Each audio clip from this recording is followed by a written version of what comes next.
Soldiers aren't doing too badly. Pat Riley picking the right place in Charleston because his guys are out of the gate quickly tonight. Patrick Ewing with the block.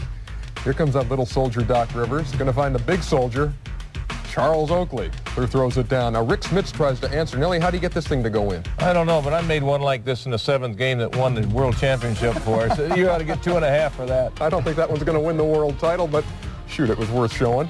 Oakley and Ewing right here. What a nice look to number 33, who throws it down. But a moment of concern for the New York faithful because Patrick going up to try to block Sam Mitchell and hits the deck at Madison Square Garden. Went to the side for a while, did return to the game. And New York is enjoying a 60-46 lead over the Pacers. They are at the break, and we will be right back.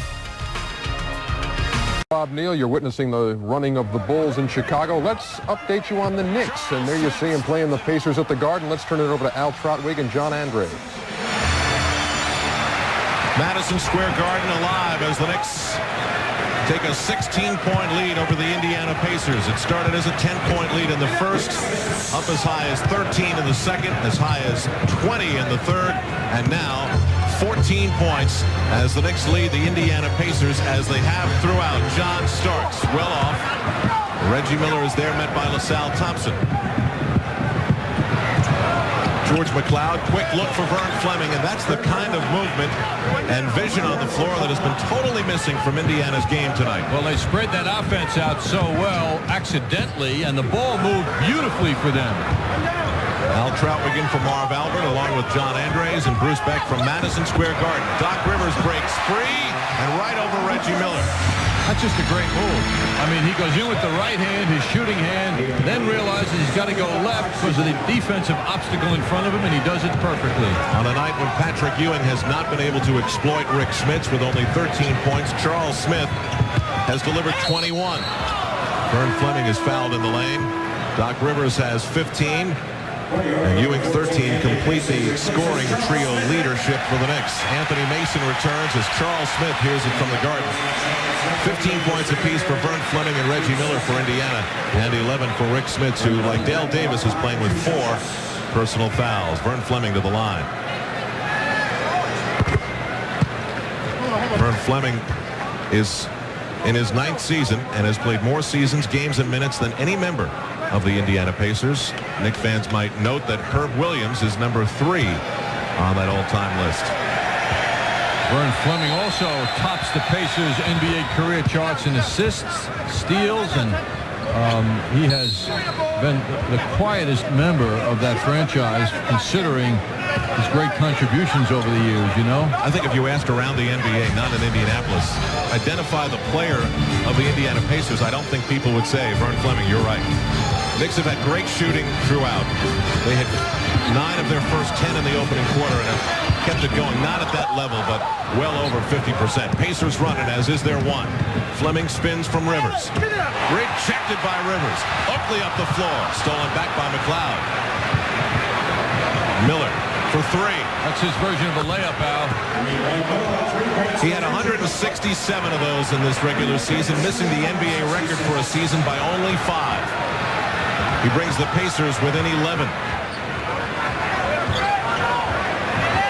Ewing, quick look, intercept by LaSalle Thompson. Fleming, stolen by Rivers. He finds Mason. All alone is Oakley. You know, the game is getting sloppy from a basketball perfectionist viewpoint, but it's much more fun to watch now as the Pacers have come to life. There's more action out there. Perhaps it's George McLeod's presence. He and Fleming are moving the ball well for the Pacers. We've just moved under 3 minutes, and the trademark chant of defense underway here at the Garden. Rick Smits. Starks battles with Fleming. He comes away with it. A lot of white shirts with him, and he goes all the way, pulling the ball up. Faked everybody out on that. It looked like an automatic pass. He kind of hesitated, looking to the people to his left, indicating pass, but no, it wasn't. He kept it.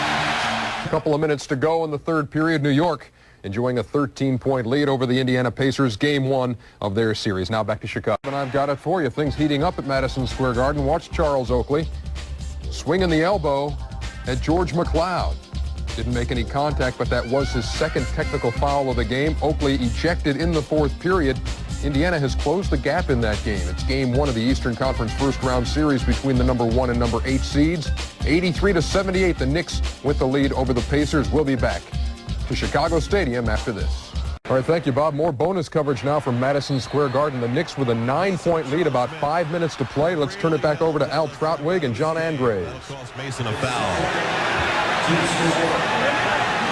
5 minutes and 10 seconds remaining in the fourth quarter here at Madison Square Garden in New York. Al Troutwig in for Marv Albert along with John Andres, Bruce Beck, and Walt Frazier. Pacers has cut the one-time Knick 19-point lead to 5. But now the Knicks have put together a mini run. John Starks' three-pointer just a moment ago, giving him 14 points on the game. And the Knicks once again a 9-point lead. Pacers have played tough in this second half. Rick Smits and Patrick Ewing both with 4 fouls as they guard each other. This will be a foul on Doc Rivers of the Knicks. That'll be his third. Doc Rivers is agreeing more with the officials' calls these days, Al, if you notice. Most of the season, Doc had a problem agreeing with the official when a foul would be called, but now he's very cooperative. I'm sure that's one of the things that came up in the Knicks pre-playoff camp in Charleston. Let's turn the other cheek. Unfortunately, that's something that Charles Oakley of the Knicks couldn't do tonight. Early technical in the first half, and then took a swipe to get George McLeod off his shoulders, resulting in an immediate second technical and an ejection just a few minutes ago. Charles's shirt was being grabbed in a rebounding situation, and the official didn't take note of it, and that's what he objected to, but he did it quite outwardly, and that's what drew the technical. Knicks have to work a little bit to get the ball in bounds. Starks and Anthony Mason. Mason, who does have dreams of running the point of a team someday, enjoys the moment where he gets to bring it up the floor. Doc Rivers pulls up over Shrimp. That's 17 for Doc Rivers. That's a highly developed move he has. Dribble, dribble, jump shot. Once again, Knicks by 10. Mason guarding Schrempf. He and Charles Smith have done a great job on Schrempf. Smith right now guarding Dale Davis. Miller guarded by Starks. And that will be a foul on Anthony Mason. Now the question now is not who is in foul trouble. The question is who isn't in foul trouble. Third on Mason. Mason trailing Detlef Schrempf, who cannot shake Mason's presence. Mason not as tall as the 6'10" Schrempf, but the body and the speed is right there, and the desire, the pride he takes in his defense is what really makes him special. And as the Knicks continue to foul Reggie Miller, they continue to almost hand the Pacers 2 points. He's now 12 of 12 from the line, 25 total on the game. It is when he is shooting off screens and dribbles that the Knicks defenders have a fair shot at him, and he's only 6 of 17. Knocks them both down. It's an 8-point game again. Mason again given the job of bringing the ball up court. Dale Davis is just hanging with him. He's not bothering Mason, which is why Mason's been given that job. Starts for Ewing, posting up a little too far outside. But he'll take that jumper. Almost stolen by Miller. 3 on the 24-second clock. And Doc Rivers hits with 2 on the 24-second clock. 19 for Rivers, 21 for Ewing, 23 for Charles Smith. Doc Rivers' intensity and concentration is so evident tonight. Schrempf runs into a Nick Wall. Smits over the outstretched hand of Ewing. 15 for Smits, 17 for Fleming, 26 for Miller. The Pacers scoring story. No top seed has ever lost the opening round of the playoffs since the best-of-5 format has begun. Starks in, around, and foul. And with 3:18 to go, John Starks will go to the free throw line with the Knicks up 8. You know, it's interesting, Al, how throughout this very successful season with John Starks, the crowd really has taken to his actions on drives to the basket. They find him very exciting, and John has worked very hard at drawing that attention, and he's really turned the fans on when he drives that ball to the basket. 5th foul on Rick Smits. Doesn't he get you going, John? I mean, as a man who appreciates basketball, when he takes that step, you have a little bit more of a sense of anticipation. You never know exactly what he's going to do. Yes. He brings that to a game. And he has the ability to execute shots all different ways and successfully.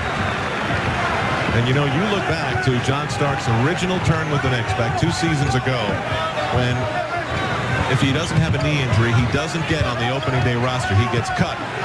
But because he had the injury, he stays on the roster, and when he comes back, the Knicks needed him at guard because someone else was hurt, and that's how he got his chance. Detlef Schrempf inside. All right, Indiana refusing to fold, but New York maintains the lead. That's bonus coverage here on TNT. Now back to Bob and Hugh.